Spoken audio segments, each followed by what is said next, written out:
Hello everyone, this video is the part 2 of our 3D to 2D drawing conversion. So in our first part, I have discussed, or I have shown you or demonstrated you the first way, which was the flat shot. Now in this video, we will use the command solproof or solid proofing. Now in solid proofing, we need to be in the layout. Okay, so say make viewports, can make 4, kamu na bahala na. So this is our viewports right here, or multi katong gamot na to MV, parehara na sila. Now what we are going to do, or what we are going to do using this command rev naman, solproof. So just click one of the viewport. Let's say for example this one, we want to make the top view. We can still use the view cube right here na i-rotate lang taro na. This is the top view. Now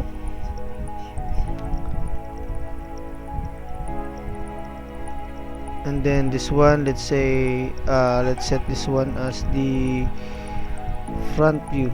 You can just you can also apply automatically the scale for this one. Anong gamay mo kaniyang scale? This one.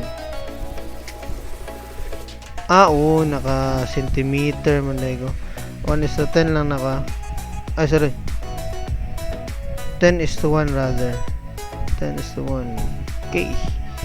So naka centimeters na siya because of course 10 millimeters is equals to 1 centimeters. Kabalo na siguro mga na. Now kanipod ato po ning mo unog. Pwede ra diri front view. Okay. And then set this one 1:1 sorry, 10:1 scale.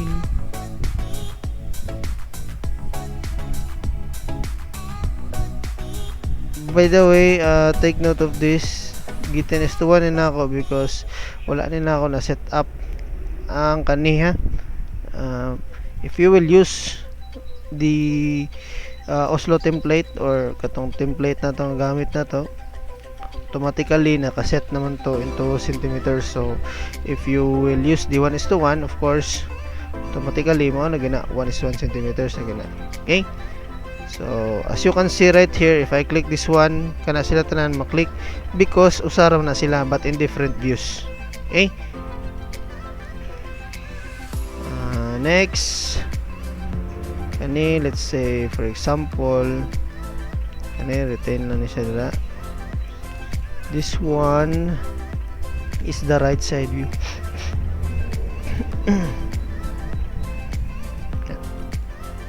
Okay, so mauna ni siya ang ato ang drawing.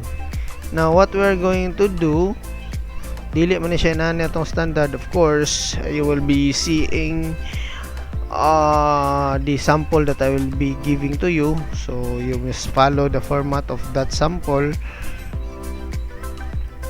So dili na siya nani, dili siya conceptual. We will make lines up to this one. It's like the command flat shot. Okay, so first this one top view, just command the solid proof or solproof.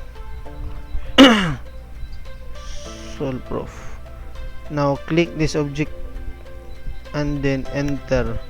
As you can see, it will prompt if you want to display the hidden profiles or separate layer. You want mas yes na lang ninyo because as you will see later, you will see nga mahimuan ni siya og automatic hidden nga layer. So pwede ra po dili, but I highly suggest inyo na lang ning yes kay mas dali na ninyo, mas dali siya i-edit. Okay, and then project profile lines into plane. Yes lang ni, or pwede ra pog dili, it's up to you.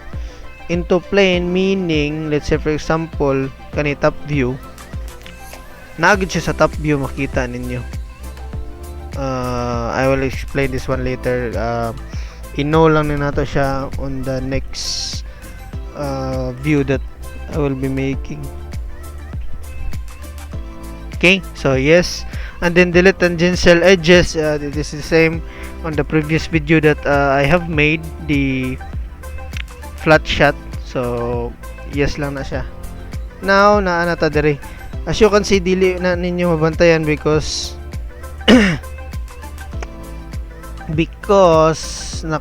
kinahanglan pa ni nato i-hide ang kaning ato ang 3D drawing, or pwede ra pod ibalhin nato sa laing lugar. If we will hide that one, isolate, right click, isolate, and then hide objects. As you can see, makita na ninyo ang top view. Okay, now if we go to layers, type LA, naana na siya diri. As you can see, this one PH and PV. So this PH is the hidden lines, or the layer rather, the layer for the hidden lines, and then PV is for the visible lines.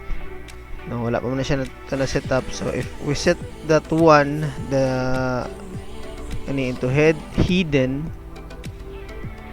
visible, continuous ni siya rather. Katong usa kani may hidden. Okay, so set bud na lang nato ni mao ni siya nga color. Okay, this one is a red. Okay, so as you can see right here, na automatic na siya, og as you can see na siya circle, kato na siyang gihimo na to.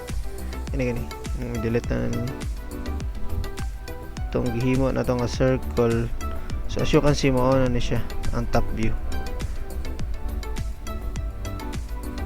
Okay, so if we print that one using our plot style,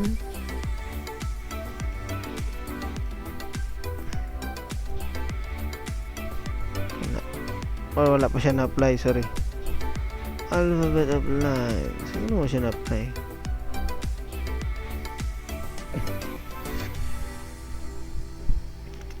Why?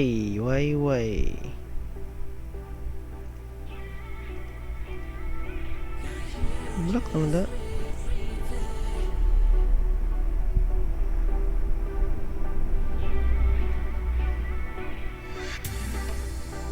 Wala ba gyapon no? Kani galibog kani. Sorry. As you can see, nganong pula ni siya. Kasi ma-encounter po ninyo.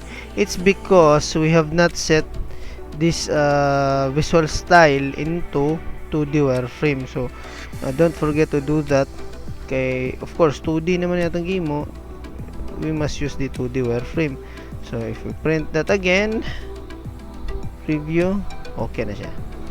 Okay, as you can see, the hidden lines are not seen, most probably because ano man PLT scale siguro, PS, or this is the shortcut PSLT scale. This is shortcut for plot space. This is the plot space, kaning layout na to, plot space line type scale. So that is one, is 0 lang na ninyo. Regenerate, RE or REA, regenerate all. So you can see, nakita na yan. Print that one, preview, yan na. So mauna na siya ang atong top view. Okay, so next we will make our front view. So of course i-show sa natong balik, we will show what we hide ganiha katong atong object. So right click,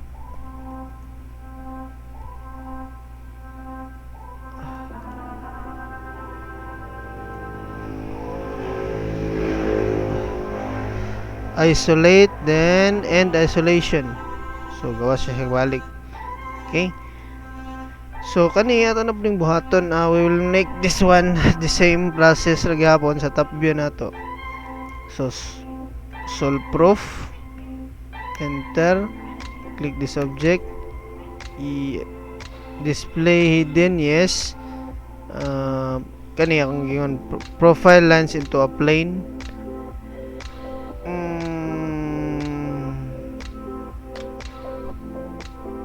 Kani mao ni siya may tabo kung dili na to.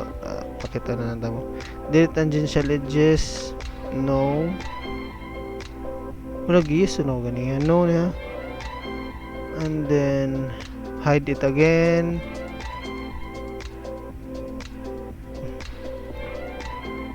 Isolate, hide object. Tama na siya front. Kanina himuan na puglain. So mao lang ni siya nakabatian ni. This is the disadvantage using the solid proof command. Because every time you will make you will do the command, another layers will be made atong hidden o visible. So pwede raman po na ninyo, actually that is easy, dili man po ganyan na gid ka hassle. You can just combine these layers. Naman siguro na rin. As you can see here, if we right click those we have selected, there is an option to merge selected layers. So just click that one, and then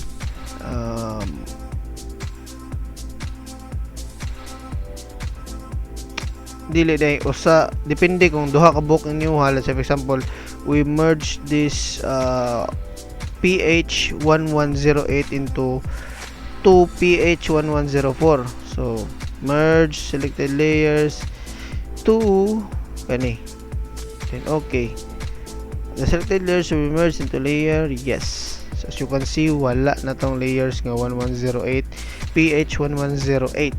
So na siya sa PH1104. Okay, so kaning mga layer dere na sa PH1104.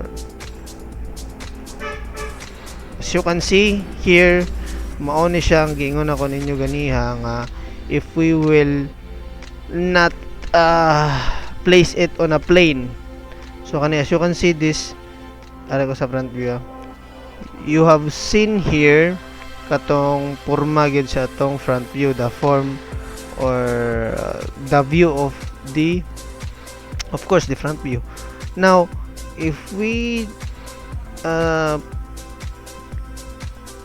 shift to southeast isometric, the lines kaning mga linya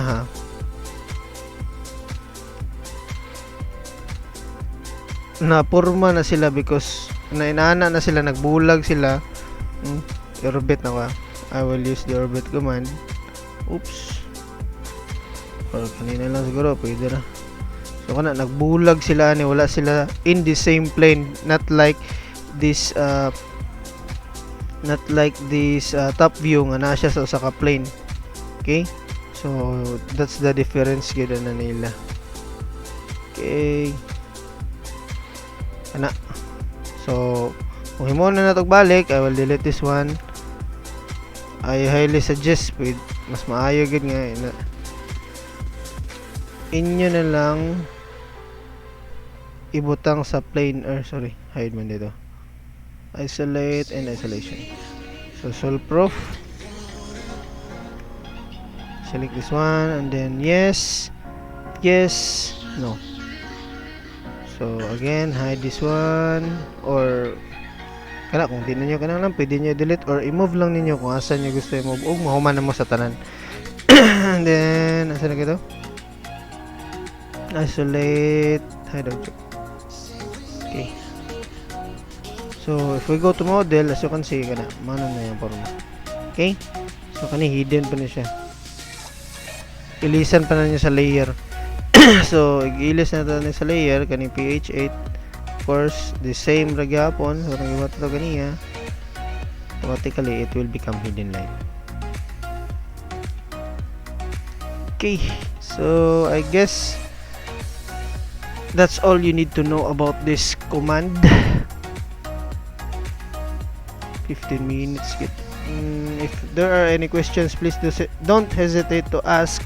And then if you have some ideas regarding this, please don't hesitate to share it to our class, because it will be a great help not only to our class but to the others as well who are under nako.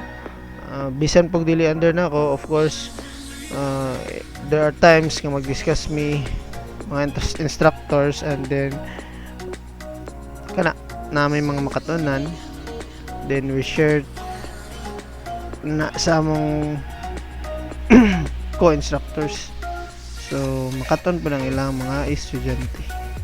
So hopefully you learn something valuable with in this video. So this is the second part, so there is still a third part. So another command na pod we will be discussing, or I will be discussing to you, or of course i-demonstrate ko na ako how to use the view base nga command. Okay, so that would be all. See you in the next video. Bye.